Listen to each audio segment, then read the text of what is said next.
Hello, I'm your host, David Newson, and welcome to Coded in Gold. This podcast explores the fractured, beautiful pieces of our modern life through compelling stories and conversations with exceptional individuals. Let's get started. Welcome to the Season 2 premiere of Coded in Gold.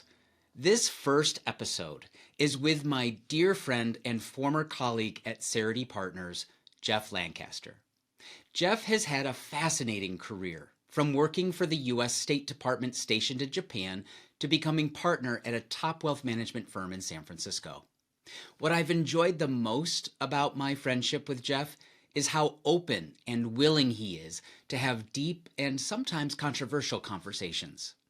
As you listeners know, I've struggled with faith, and it's been an ever-evolving journey. By contrast, Jeff is someone who seems so unwavering in his convictions about God and faith and the community values of his church. In this episode, I wanted to sit down with him to understand more about his perspective on all of this and more. Before we jump in, I want to emphasize how personal faith is, and you may disagree with our perspectives, and that's okay, but I invite you to see this as an opportunity to understand more about how someone else sees the world. I may sound like a broken record, but at this moment, it's vital that we remember to embrace our differences and seek common ground. Without further ado, here's my conversation with Jeff Lancaster. All right, while we're here today, I think we'll start by you sharing a bit about your background. You know, you and I were partners at, Bingham Osborne in Scarborough, San Francisco-based registered investment advisor. We subsequently sold that firm at the end of 2021. And really recently, this year, in fact, you retired. Right. And I actually want to talk a little bit about, you've been giving advice, to folks on retirement for a long time. And now you're in the seat of experiencing it. And what is that like? Yeah. Like, were you sufficiently prepared? Yeah. I'm asking myself that same question all the time. I think I was pretty well prepared, but I do think I think anybody in my shoes would say the same thing, that the math, the retirement plan, the Excel spreadsheet, this is what you can afford to spend, so on and so forth. That's extremely helpful, but it does not prepare you for that first 2 weeks since you're 15 years old, no paycheck. And that's a psychological challenge, right? That's a psychological challenge. If you're, like most of us, you're kind of not raised with a silver spoon in your mouth. And the idea is you're growing the nest egg. You're saving, you're spending less money every month than you're earning, right? Because that's what Sure. saving is. Yeah, that's And then right. all of a sudden it's like, no, actually this month you spent more money than you earned. And that's easy math because you earned zero, right? Let's go back. Paint the picture. How did you grow up? Where did you grow up? Where'd you go to Sure. school? Yeah. I grew up in Lafayette, California, which is a suburb of San Francisco. When my family moved here in the early 70s, it was a middle class suburb. You could buy a nice rancher for $40, $50, $60,000, which is what my parents did. It's subsequently become a sort of high-end community simply because the real estate values have gone up as much as they have. I went to a public high school, terrific public high school, and then I went to Amherst College, which is a small liberal arts school in Western Massachusetts, largely because my dad had gone there. It seemed like a nice place to go to college. And then I got out of school. I did a little of this, a little of that. Briefly went to graduate school in political science, but I ended up working in the U.S. State Department for about 7 or 8 years in the diplomatic corps.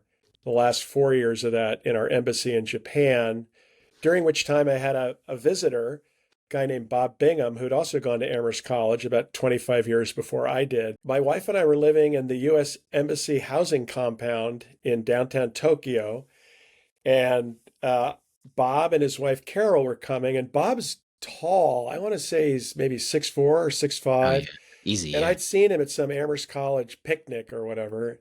And he told me he and his wife were coming to Tokyo. And I said, Bob, you're not going to make it in a Tokyo hotel. You're so tall.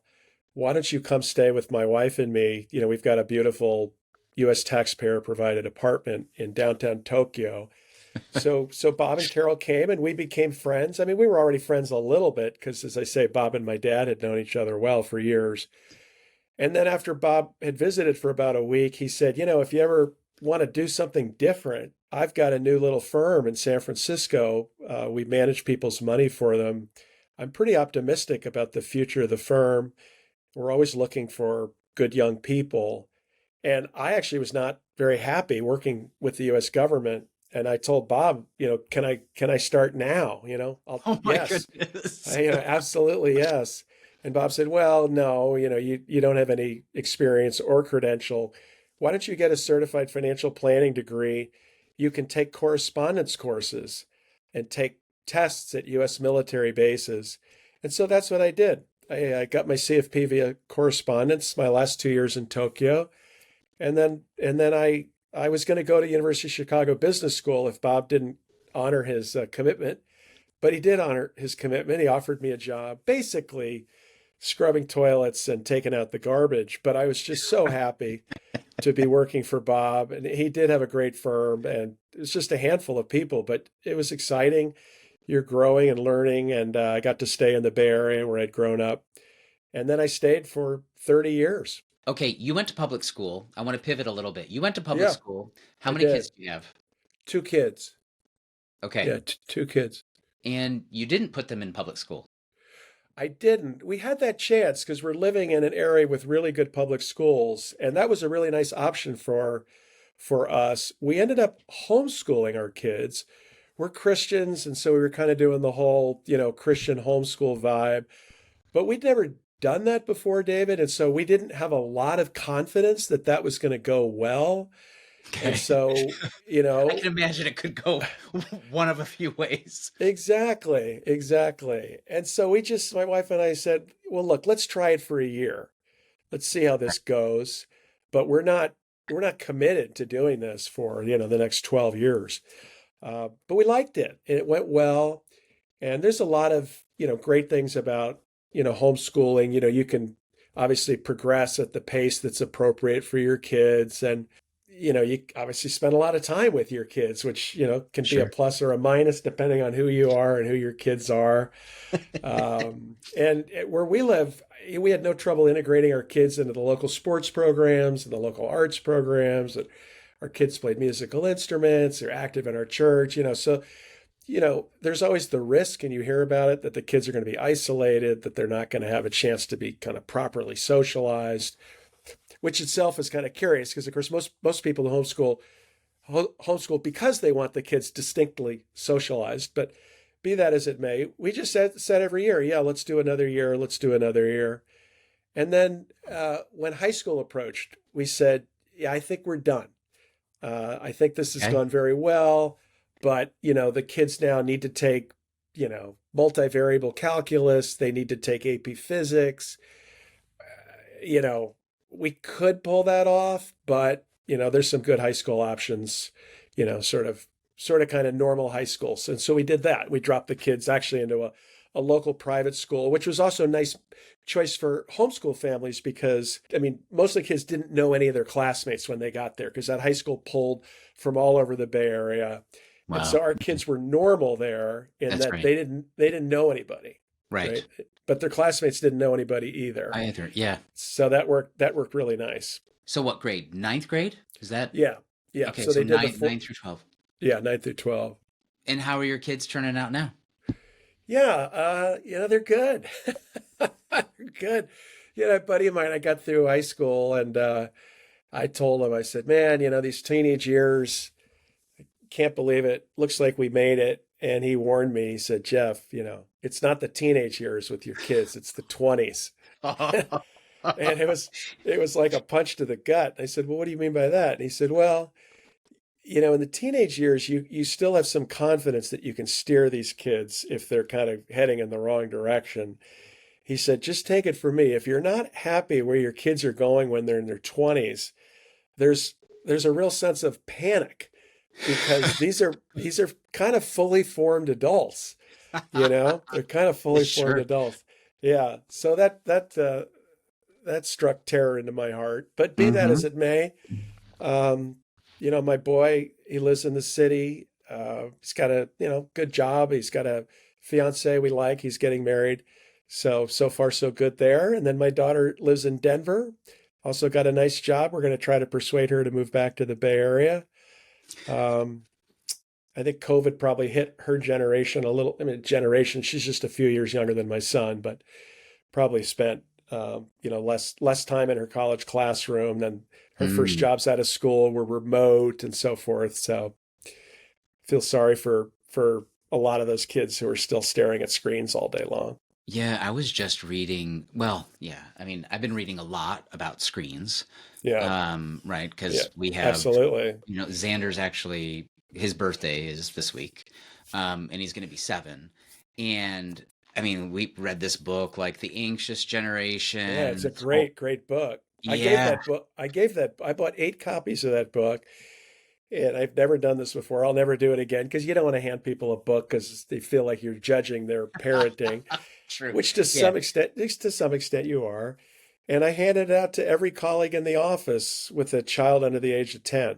Oh, you did? I gave one to Wow. Joel Good and for you. Peter and Actually, that's good. Miles and Good. Aaron. And yeah, I wish I'd had that book um, when my kids were young because it's funny, we didn't have a television in our house, but then, when the kids were all getting phones, we got our kids phones. But I was also reading an article, or it could have been a podcast. I listened to Ezra Klein, Mm. or I could have been reading. Actually, there was this interesting article in the New Yorker that I was reading on an airplane back. I was recently in Washington D.C. And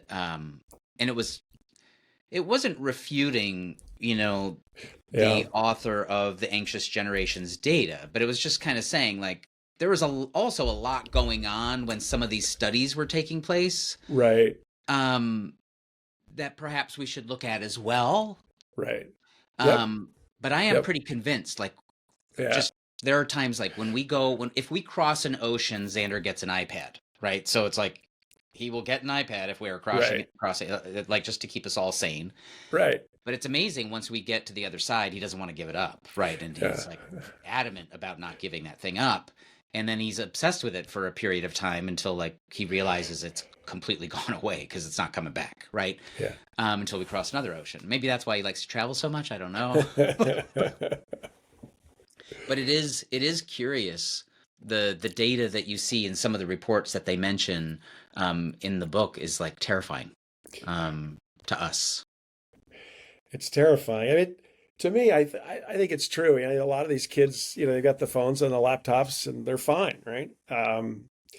But obviously, most conscientious parents, you know, most people who smoke cigarettes are fine too, right? I mean, not a lot of people who smoke cigarettes, you Right. know, come down with lung cancer, right? But you just kind of feel like, well, to some extent, I want to err on the side of caution here. And You mentioned you're a Christian.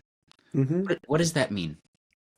You mean within the context of work or just in the context No, of no, my in the life?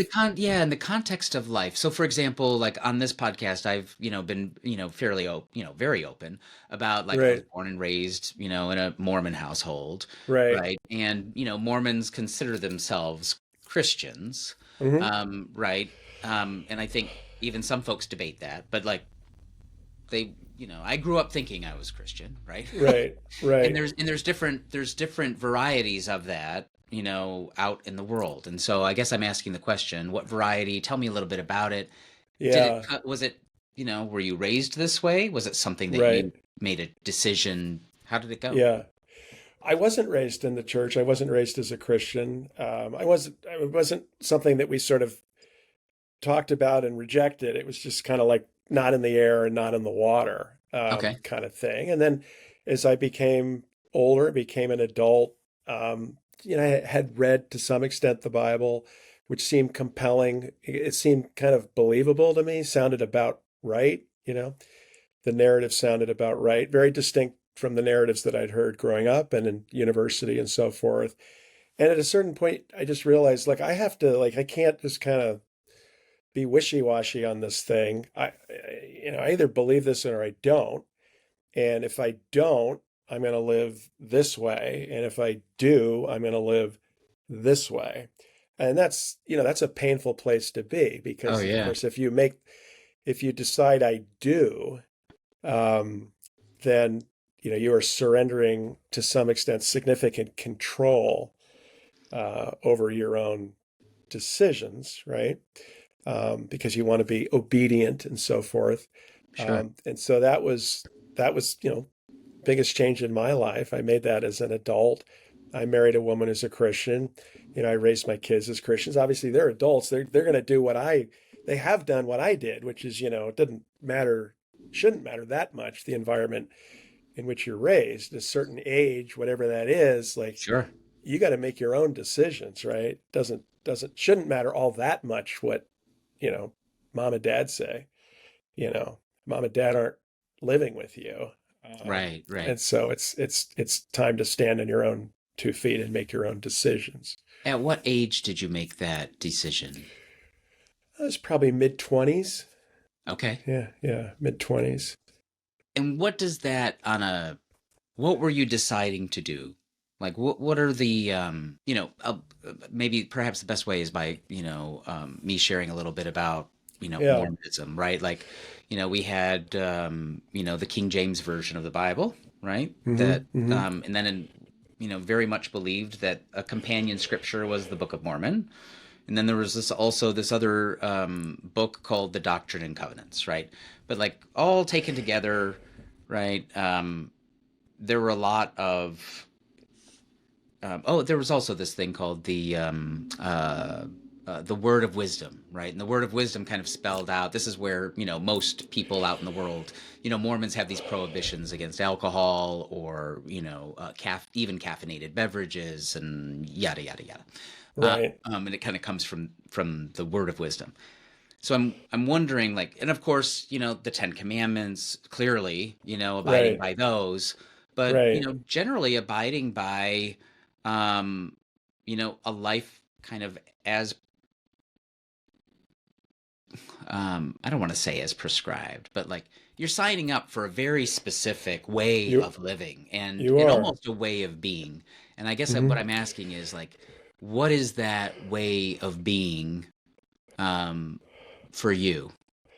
Yeah, I think you said it well. I think that really, yeah, I mean, I don't know much at all about Mormonism or most faiths really, but um, the biblical narrative essentially confronts each person with a decision, which is they're either going to sort of live for themselves, by themselves, make up their own rules. Not to say make up all your own rules. Most Sure. of us Yeah. sort of rightly live by the rules of our community.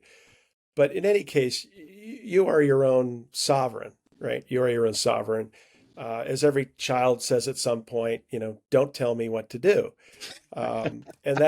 And that becomes the operating system, right? That's the software for your hardware. Don't tell me what to do, Yeah. and certainly don't tell me that I've done anything wrong, and certainly don't tell me that you're going to punish me. Those are all very human.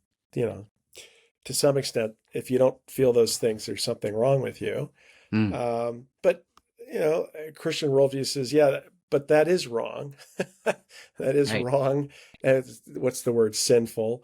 Yep. And the idea is there is a creator God. He's the sovereign. He's in control. He has a set of ideas about how you should treat your fellow citizen, treat your spouse, treat your kids. And that's very different from, you know, a contrary operating system where you make it up as you go along, and you fudge where it's appropriate to do so because that's going to make your life more enjoyable or easier, or so on and so forth. I think there is that sort of um, almost rulesy, sort of this. I feel like, David, as I say this, it sounds like, oh, there's rules that you have to follow and so forth. But you know, um, that's a piece of it. That's a piece of it. Mm. But I feel like, it's been a long time since I've sort of scrubbed the scripture to see what am I supposed to do specifically in this situation. Of course, Christians believe that, they're empowered by the Holy Spirit of God to be discerning to some extent in this world. And so, right and wrong is placed upon your heart, and you are supposed to cultivate an attentiveness and an obedience to what's placed in your heart, which of course is a daily challenge because Sure. what is what you sometimes sense is the right thing to do and what you want to do are very different. Are very different. How Yeah. how does one cultivate that attentiveness? Yeah. Well, that's a great question. I mean, I think to some extent it is just regular time reading the Bible, reading the scriptures. It is to some extent, regularly being in prayer, which is to say, listening to the best of your ability. And this, which is talking about, computer devices, but listening to the Spirit of God while also speaking to God. You can bring your supplications, bring your requests.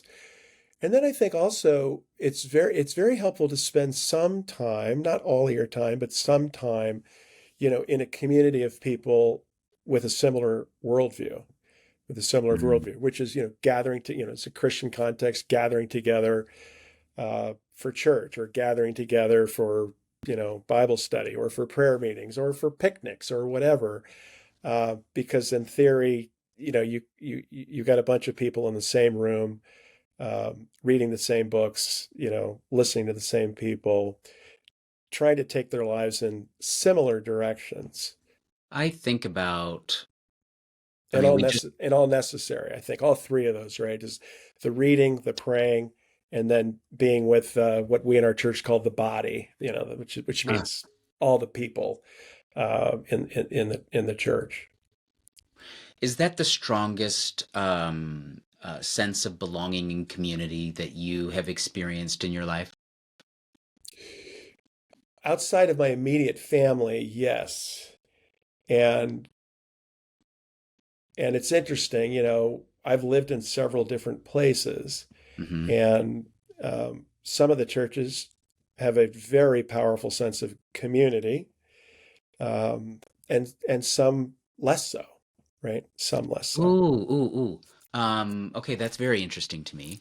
What what is different between those that feel Yeah, deeper sense of community versus the others?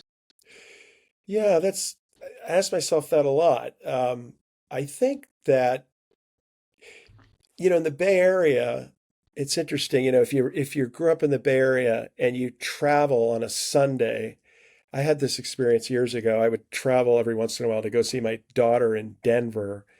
And if it's football season, you realize these people are just way more into the Denver Broncos than anyone in the San Francisco Bay Area is to the 49ers or the Raiders.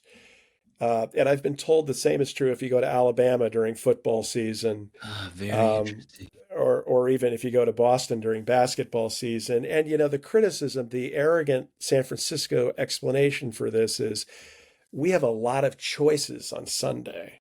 There's a lot of things there's a lot of options in the Bay Area on a Sunday. Whereas in Denver, you're either skiing or you're watching the Broncos, and that's it, right? That is it.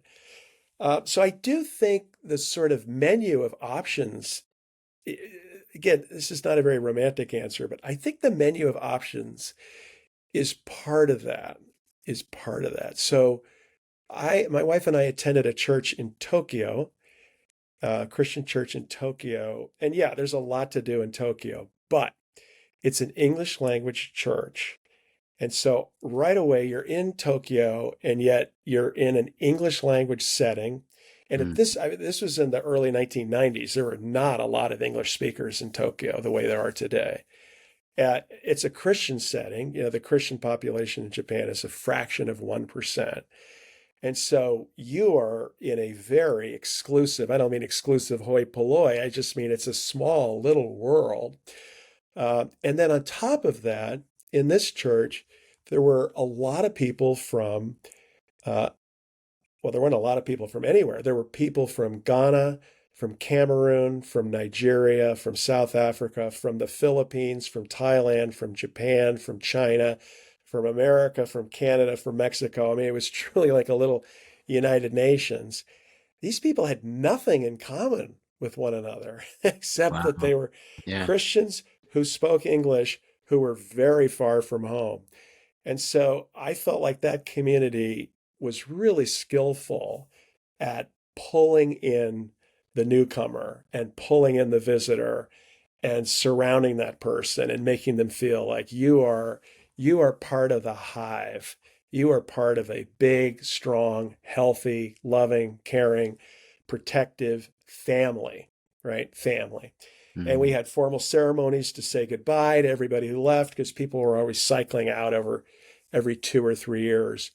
That's a pretty different vibe than, living in the Bay Area where, people have a lot of options on Sunday morning, a lot of Sure. options.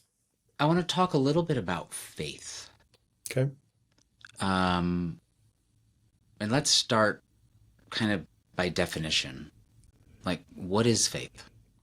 Yeah. And I'm not asking that because I don't have my own idea, Yeah. but Yeah. Yeah. I think faith is a squirrely word.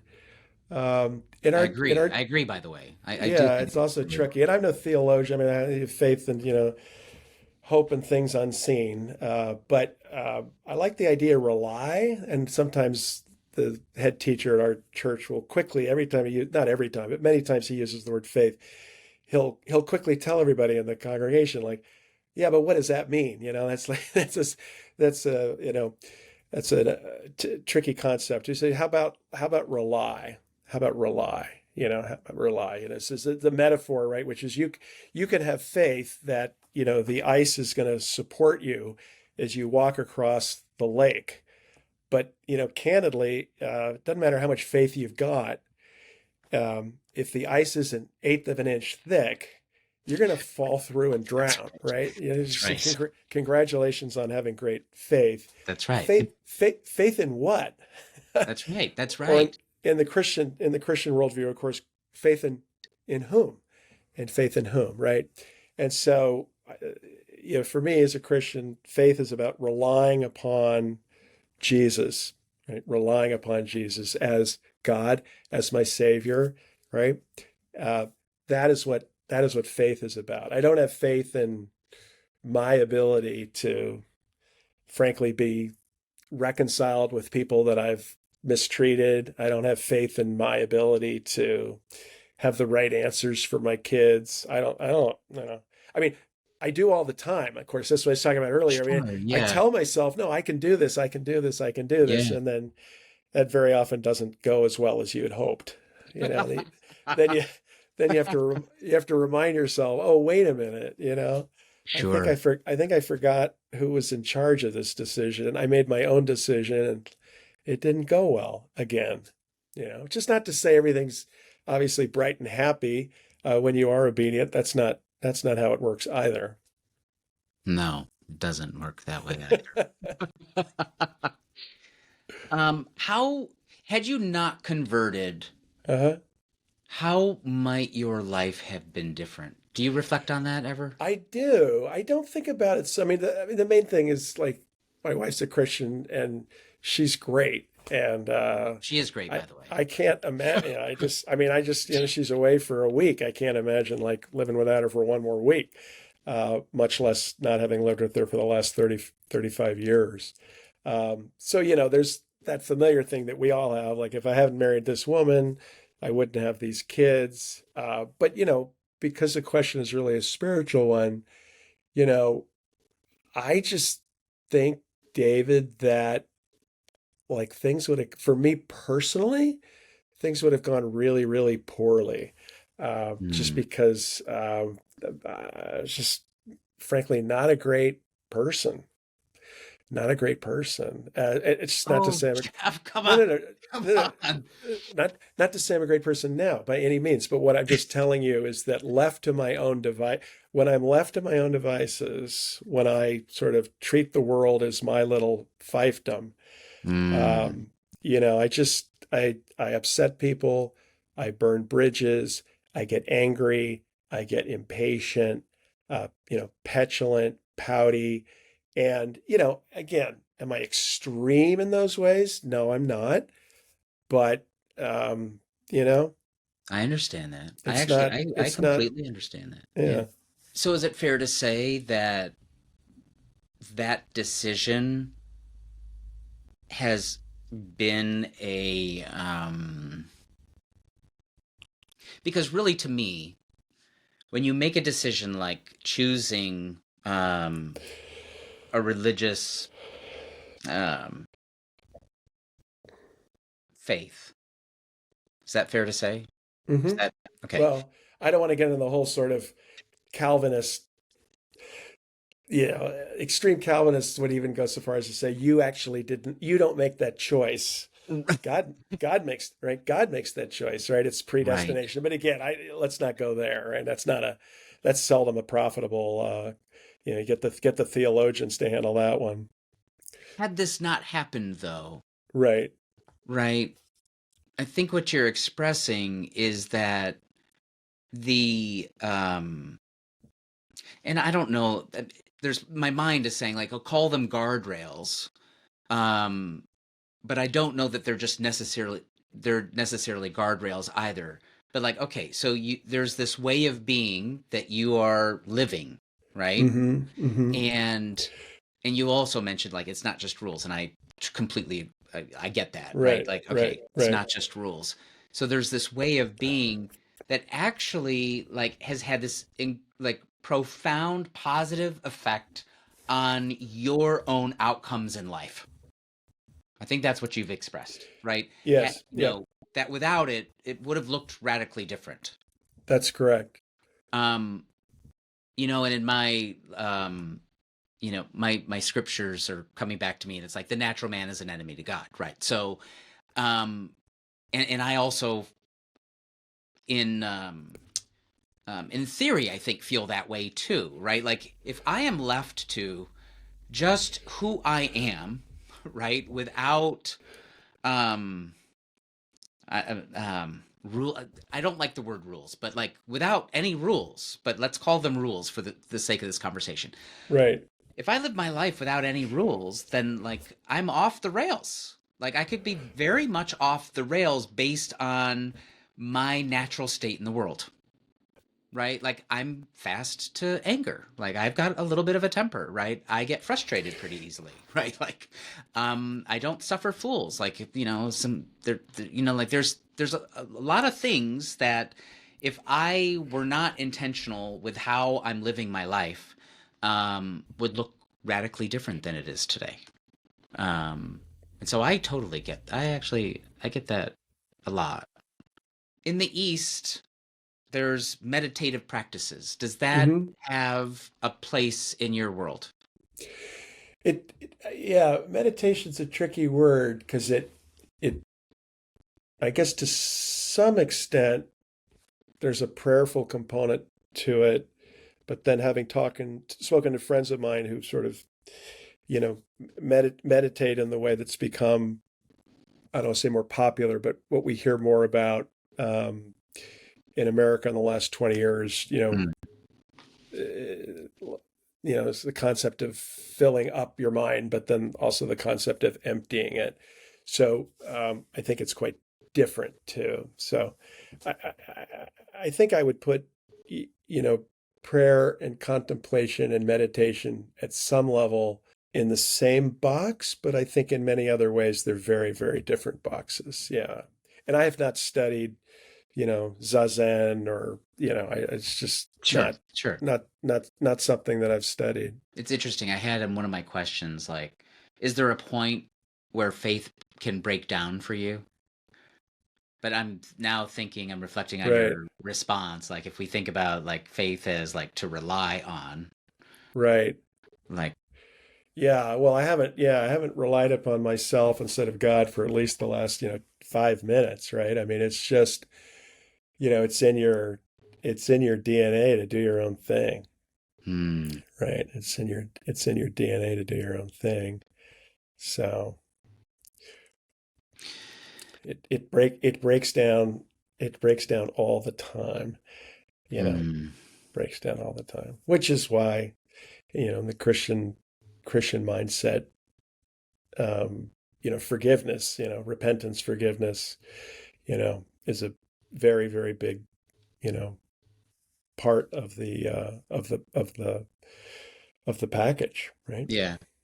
Which is why, Jesus is the center of the faith because, right, he is he is the vehicle of the, he is the atonement, right? You know, Oh, you're going just back all, you yeah, you I know, going all the way back to Genesis, right? It says Yep. Abraham believed God, and it was, reckoned to him as righteousness. Having made that belief a part of you, you have peace. We're promised peace with God, right? So there's that enmity you describe in your own life, mine as well. That constant sense, not constant, but that sense of anger, that Hmm. sense of opposition. Um, that problem is solved. We live, and I think a lot of people on the planet in the past have been able to say this too, so I don't think it's necessarily unique, but I think maybe as humans, it's a part of the human condition, but it certainly feels like we live in a very interesting time Hmm. on the planet, right? Um, like I struggle with this a lot in my own like thoughts. Like we're living in a time where things just seem so incredibly polarized. Hmm. And I'm speaking, primarily with my day-to-day experience just living in America, right? So that's one. But it Right. also seems like, I was just sharing with a colleague recently that there was a time, like just after um, the wall fell, and we kind of left this Cold War era where there was kind of like there was like peace on earth for a while, right? Like things felt like, and I'm a Cold War kid, right? Like I grew up like, oh gosh, like my mother, telling us about like the drill, the nuclear drills she'd have to get under her desk at school, and you needed to know where the fallout shelter was and all that.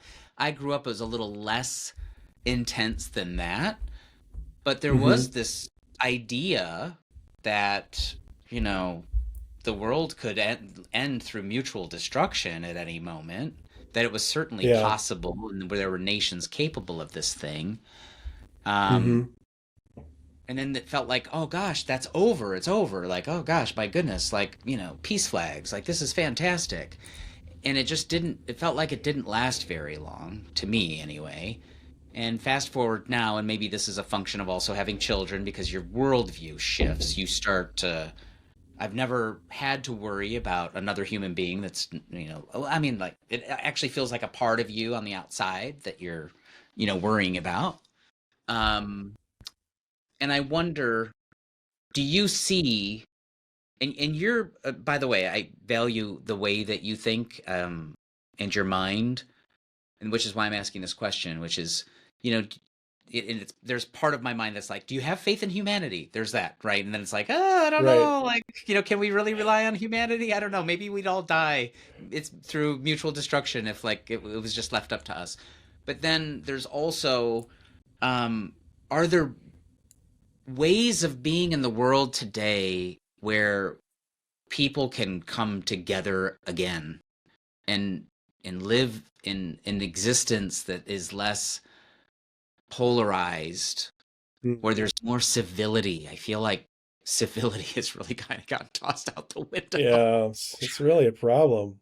I think that, well, I mean, this is not my idea, but I think it's very, I mean, first of all, there's the whole internet thing and Twitter, and, you're kind of free to anonymously shout at people and so forth. That's one Mm, thing. But I also just think that it's very challenging to live in a diverse community. Very, very challenging. And I think most of us are not really able to make it work. It's really challenging. Oh, this is so.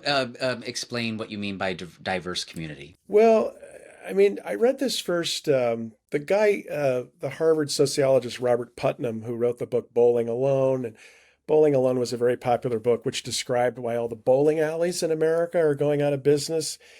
Even though people are bowling more than ever, the bowling alleys are failing because bowling actually is a money-losing business. Bowling alleys make money selling pizza and beer, and pizza and beer is purchased by people who are in bowling leagues. And no one wants to sign up Right. for a bowling league because it's too much of a commitment, right? Nobody wants to be part of the community that used to be the bowling league. When I was a kid, my parents bowled in a league, and Yeah, all my of our friends grandparents did. bowled, Yeah. No one I know bowls in a league. Anyway, that Harvard sociologist Robert Putnam published another piece, I think, in the Journal of Scandinavia Studies, in which he looked at communities within America with more and less diversity, and he Okay. found that the sense of social cohesion and trust was very high in communities with almost no diversity. He said Wow. not only is there little trust between different groups of people, but there's even intra-group distrust, right? Intergroup distrust. You know, he said he was so upset with the conclusions of that research that he debated not publishing it because it's very Wow. depressing. It's very Of course depressing. it If is. you're Yeah. if you're if you're a great believer in humanity, you'd like to think that the kind of experience I had in church in Tokyo, where we're all from all these different places in the world, and therefore we all get along great because we have a common, in our case, a common God. Um, Yep. and then he said, there's actually two exceptions in America. There's two institutions that are highly diverse that work really well. One was the U.S. military, and the other was the evangelical church. He said these institutions are highly diverse, but they're also characterized by high levels of trust. Because, yeah, what you're saying is people have to be in community with one another with high levels of trust, which then gets to the root of, well, okay, well, what is trust? Whew, So, whew. yeah, I mean, even we just got back from a trip to Japan, which, by the way, you want to see contrast to what we're living in here in America uh, right now. You just take a trip to Japan, get off the airplane, and experience that for a little bit, and literally, it just feels like a different planet almost. Um, but we were thinking like, how does how is this civility passed from generation to generation? And it feels like Japan is the most civil place on earth, the most orderly, the cleanest. I mean, like I can go on and on and on about our experience, which it's not like we've been to Japan once in our lifetimes. We've been there like 6 times in the last couple of years because we love it so much, right? Um, yeah, but it is a very homogenous society. yeah. I like you, David. I spent a lot of time in Japan. I've spent years and years of my life in Japan, and I also just keep going back. And yeah, it is a little bit of a mirror because it's not changing, right? It's not No, no, changing. no, But you feel like, wow, it's crazy here, man. It's just like this is really cool. Look, I just used a public restroom in downtown Tokyo. no, no. Or the subway station. Yeah, and the floor's cleaner than, in my own house. How So people, that's a good point, which is even when it's not our own country, our own culture, there's a peacefulness to being someplace where everybody is playing by the same set of rules. It's Yes. just so much less work. Now, You don't you you think you need to learn those rules and you need to obey those rules, but there's only one set of rules, right? I don't have any data to support this, but it seems as though, and maybe this is just generational, like, you look back and you're like, oh gosh, when I was a kid, this is nostalgic and blah, blah, blah. But it seems as though everyone playing by the same set of rules is in decline. Do you think that's a fair statement? I think that's a fair statement. I mean, you read the crime statistics. Obviously, crime is way down compared to, like the 1970s and so on and so forth. But just, some of the smaller things, whatever. I mean, you used to be able to go to the beach and not listen to three other people's music, walk down the street and not read, 17 different things of graffiti. I mean, in many ways, it does just seem like there's a lot of different sets of rules out there that we're not all on the same sheet of music. It seems Right. that way. Right. I hear a lot of people say these days on a lot of podcasts that I'm listening to, like, you know, America is still this really great like experiment. Right. And and I think in many ways, yeah, it is a grand experiment. And, we're certainly in I think we're in a rough patch, of the grand experiment. And, and like, let's just forget about the political mess. I think we're Yeah. in a rough patch aside from that. Yeah. I think the political stuff is almost like a symptom of what is, under the surface. It's just a outward projection of kind of, a group of human beings who no longer are singing from the same page of music, or working together to rewrite the music themselves, right? Like there's a part of like you have to be an active. I mean, one of the things that I worry about is there's a whole lot of complacency in the world, and me, like raise hand, and me included, like because you don't know what to do. But at the same time, if we don't know what to do, someone else will make those decisions for us. Right. So Yeah. so you can either be an active participant or you can sit by, on the sidelines and not do anything. And so I've been thinking about lately, like, okay, well then just what do you do? You know, and I don't even have the answer to that, right? Yeah. It's very different than when you and I were kids, right? Sure. And we went to school and, if we had enough money to go to the movies over the weekend, we all saw the same movie. We all watched the same TV show. We all listened to it's just like totally different now. Maybe it's better. I don't know. For some people, I think it is better. For some people, I think it's Sure. definitely better. Sure. Um, Sure.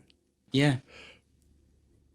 It's certainly much more fragmented. It's a challenge, right? It's a challenge. Do you feel community with people outside your church? Oh, absolutely. Yeah. I I mean, mean, I here know and that there. to be true. So, Yeah, no, I, absolutely. I mean, our kids' high school, uh, that was a great experience for us. And we became friends with a bunch of the parents, like anybody else. It's yeah. funny.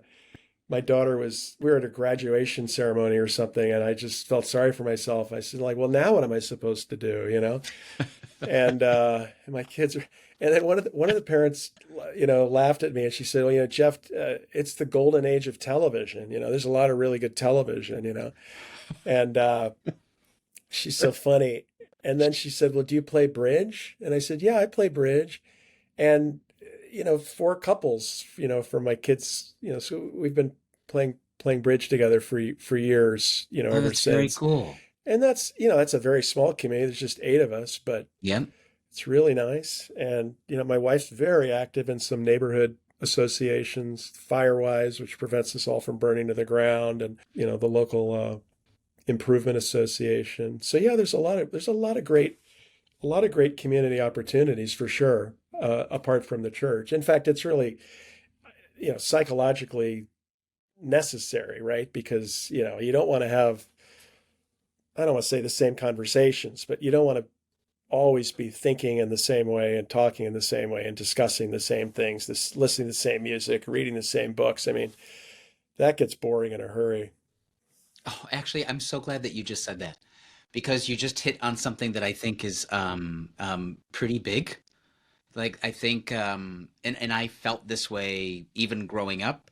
There were times where if you are in a single community almost exclusively, and you're not participatory or building community in other areas of your life, it begins to feel insular. A very plain way to say it is like, yeah, it's boring. Like you can only take so much of like, one, we'll just call it one flavor of ice cream, right? Where it's just like, Yeah. okay. But then you wind up venturing out and you have these other communities, and believe it or not, in my own experience has been like the more you participate, and it even doesn't have to be deep communities, like you said, bridge, right? Um, but the more, and I think it's a finite number. You can't keep going because you can't support Right. that. But like if you have a small number of communities that you're participating in, they can actually feed one another, not the two groups interacting, but like for you, they feed like who you are, how you move through the world, how you show up for things.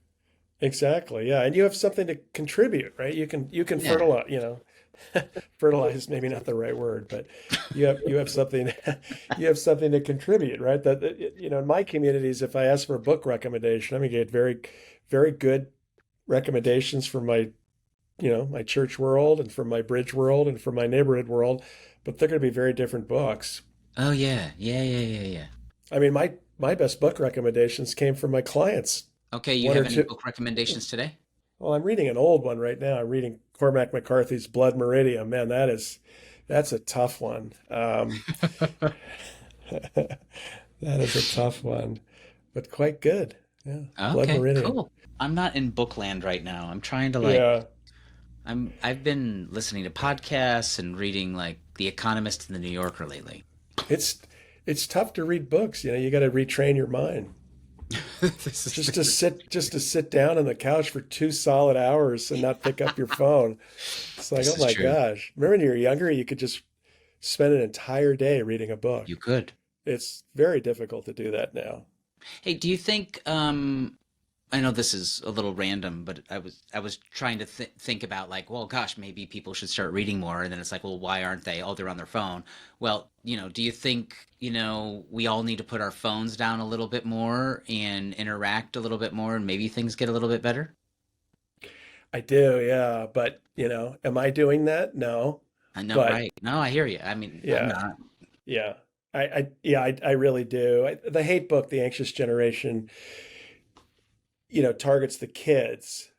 Right. But I have to think he's going to come out with a book next year that's going to say, by the way, Dad, like you're no better. You're so Well, I mean, it distract. You're is. I so, mean, it's yeah, yeah. absolutely true when you look around. I mean, I just look at my own behavior. It's atrocious in this way. Yeah, it's a challenge. These things are just so great. Yeah. You don't have to be bored for 1 second. Ooh, we've been talking a lot. Uh, Xander likes to say these days, like, I'm bored. I'm bored. And our response to him is like, good, Good. That's good. right. Right. This is a Daydream. great state for you to be in, and like, okay, what are the things? And then then we engage in active conversation around like, okay, what do you do when you have that feeling of like, I'm bored? Mhm. Right? You could think about this. You could think about that. You could actually sit and be still and try not to think, right? There's like all these things that you could be doing that will actually Yeah. lead to you feeling a lot better than the feeling like you expressing, like, I'm bored. Yeah, you could go in the backyard and turn over a rock, Well, no. right? There's probably some bugs underneath it, and yeah. Ah. Oh, by the way, like, speaking of community, like, I look out, we live in a community, but you don't see kids anymore, Mm-mm. and that's all I had was like, my mother was like, get out of the house, out. Yeah. Yeah. Come home Wow. for dinner, Totally. Yeah, totally. but not before then. Not before then. Yeah, yeah, yeah. And I'm not even gonna worry until you're like really late for dinner. Yeah. Right. Right. It's cocktail hour. Do not interrupt cocktail hour. There was not cocktail Yeah, hour in my house. I do think for sure, especially in the suburbs. Yeah, you can just drive all day long and you don't even see kids riding their bikes, on the streets or I was playing. reading, I think it Uh, was, there was an article recently in The Atlantic about the lost art of riding a bicycle as a child. I was like, yeah, what? But it's true. It's absolutely true. It's yeah, absolutely true. Jeff, this has been wonderful. yeah. It's always a joy to talk to you, David. Always enjoy being with you. You're such an interesting person. And Likewise. so, you always have a lot to say, but you always have a lot of questions you want to ask as well, which is, if you're one of those ways, it's not great. But when you're both of those ways, it's great. I appreciate that. Thanks for listening to Coded in Gold. I've been your host, David Newson. If you enjoyed this conversation, leave a like, comment, or share this episode. Let's keep the conversation going. You can follow Coded in Gold on our socials for updates on upcoming episodes. Links are in the show notes. Thank you and take good care.